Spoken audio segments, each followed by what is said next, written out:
Quinnen Williams is now named as garnering interest as the New York Jets freefall continues, but Darren Muji saying this is not a fire sale. We got to break it all down. What's up, guys? I'm Matt Long. Welcome to Jets Football 365. If you're a New York Jet fan, hit that subscribe button. But let's get into the news for today, coming from ProFootballRumors.com. With the November 4th trade deadline nearing, a host of Jets have drawn interest from around the NFL. Add defensive tackle Quinnen Williams to the list, according to Connor Hughes of SNY. Now, I know a lot of Jets fans, including myself, don't want to trade Quinnen Williams, who's currently our number one defensive tackle and one of our best defensive players on that side of the football. He is 2 years removed from a first-team All-Pro defensive tackle season, meaning he was voted as one of two of the very best defensive tackles at his position. This is not a guy that you really want to sell ever, because interior defensive tackles who can rush the passer are extremely rare to find in the NFL, coming out of college in the draft. Wherever you go to find NFL players, this type of NFL player is really difficult to find. And if the New York Jets can't help it, they really should not be going out and trading Quinnen Williams. But also, more background on Quinnen Williams. Now 27 years old, Williams joins the Jets as the third overall pick in the 2019 NFL Draft. The former Alabama star has continued to hold his own in the pros, where he racked up 40 sacks and 3 Pro Bowl nods. Former GM Joe Douglas awarded Williams with a 4-year, $99 million extension in July of 2023, meaning the Jets are not in danger of losing him in the immediate future. That also coming from Pro Football Rumors, but there was no rumors in what was said there, all facts. 2019 third overall pick was Quinnen Williams, and he was inked to a pretty major contract just last year. So the New York Jets aren't looking to trade him.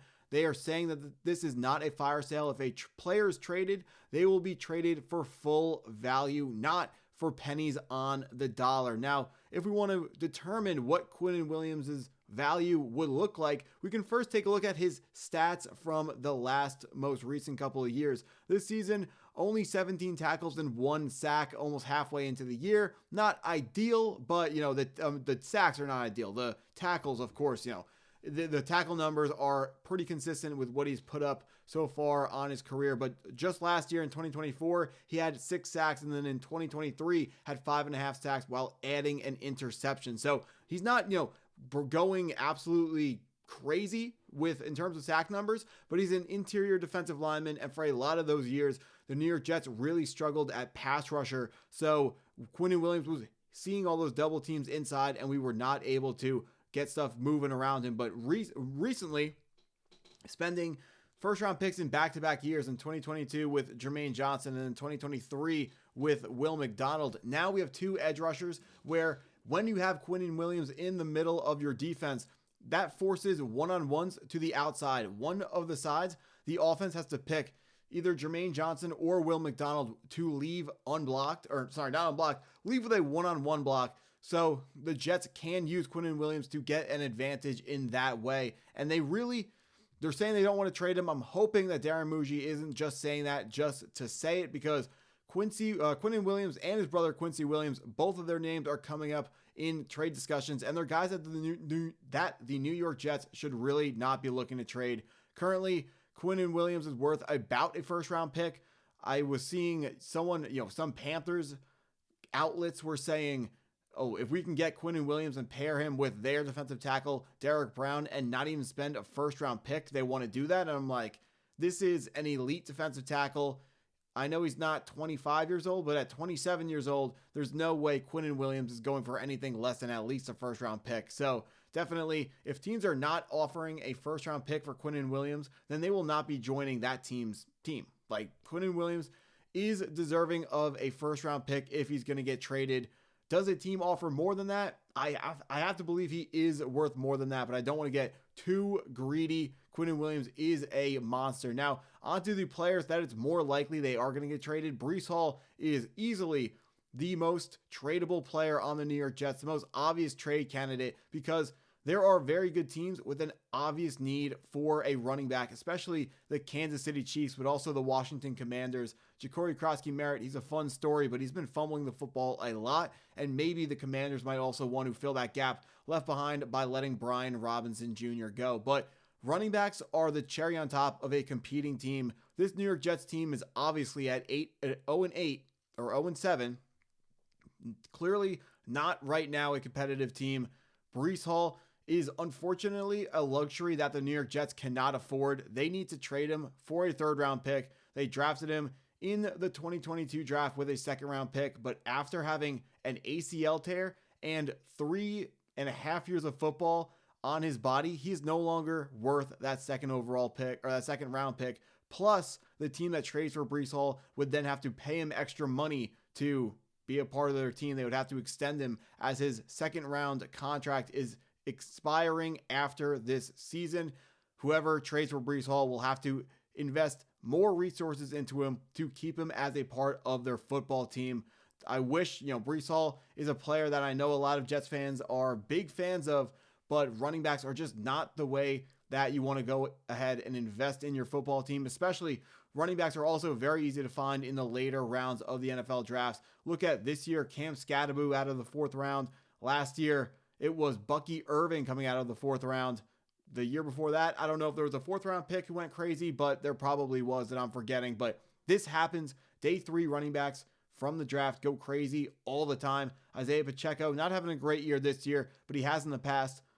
7th round pick for Pacheco. Corey Krosky-Merritt, 7th round pick. Did I just call Isaiah Pacheco a 2nd round pick? I meant to say Isaiah Pacheco a 7th round pick. These guys are, you can find functionable running backs deep in drafts. You don't have to spend a high draft pick on them, especially because running backs have a shorter shelf life, meaning they just can't stay in the NFL for as long, which makes them less of a smart investment. So this New York Jets team should not be investing in any running backs long-term until they're ready to compete. If we want to look at recent history where you can see where some of the biggest running back moves have gone, Derrick Henry in free agency to the Ravens. The Ravens were a competitive team, a highly competitive, great team. They wanted a running back, so they signed Derrick Henry. The offense is looking really, really good. The reason they're not winning is not because of Derrick Henry's fault. Also, Christian McCaffrey and Saquon Barkley both ending up on the 49ers for McCaffrey and the Eagles for Saquon. Both of those teams were competitive teams who couldn't get over the top. The San Francisco 49ers traded for Christian McCaffrey, went to the Super Bowl. They lost, but they went there. The Philadelphia Eagles signed Saquon Barkley in free agency, and then they won the Super Bowl, and both of those running backs were they were players that took the offense to another level. But the way running backs work, they can take your offense to another level, but they aren't going to carry an offense that already isn't good, because running backs depend on what the offensive line in front of them looks like. And I'm just saying, Isaiah Davis is a really good running back. I know he's not Breece Hall, but the running game, I really think if Breece Hall was traded, Jet fans would not miss Breece Hall as much as they think they will right now. Because Isaiah Davis is still a talented running back that can do about 85 to maybe even 90 or more % of what Breece Hall brought to the team. Now,